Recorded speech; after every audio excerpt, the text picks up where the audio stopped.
एक गरीब भक्त था जो हर दिन पूरे विश्वास के साथ भगवान कृष्ण की पूजा करता था। उसकी जिंदगी में बहुत संघर्ष थे, लेकिन उसका भरोसा कभी नहीं टूटा। एक दिन उसकी भक्ति से प्रसन्न होकर भगवान उसके सामने प्रकट हुए और उसे 3 छोटे-छोटे बीज दिए। भगवान ने मुस्कुराकर कहा, इन बीजों को अलग अलग जगह लगाओ और ध्यान से देखो कि क्या होता है। भक्त ने पहला बीज एक सूखी और बंजर जमीन में लगा दिया। वो रोज उसे पानी देता रहा, उसकी देखभाल करता रहा, लेकिन कई दिनों तक कुछ भी नहीं होगा। वो थोड़ा दुखी हुआ, लेकिन उसने हार नहीं मानी। फिर उसने दूसरा बीज ऐसी जगह लगाया जहां लोग लगातार आते जाते रहते थे।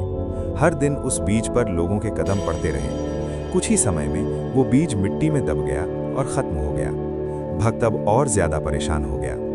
आखिर में उसने तीसरा बीज एक शांत और सुरक्षित जगह पर लगाया, जहां अच्छी मिट्टी थी और कोई उसे नुकसान नहीं पहुंचा सकता था। वो रोज प्यार से उसकी देखभाल करता रहा। कुछ दिनों बाद वहां से एक छोटा सा पौधा निकल आया। धीरे धीरे वो पौधा एक मजबूत और हरा भरा पेड़ बन गया। भक्त हैरान होकर भगवान के पास गया और पूछा, पहले 2 बीज क्यों नहीं उगे?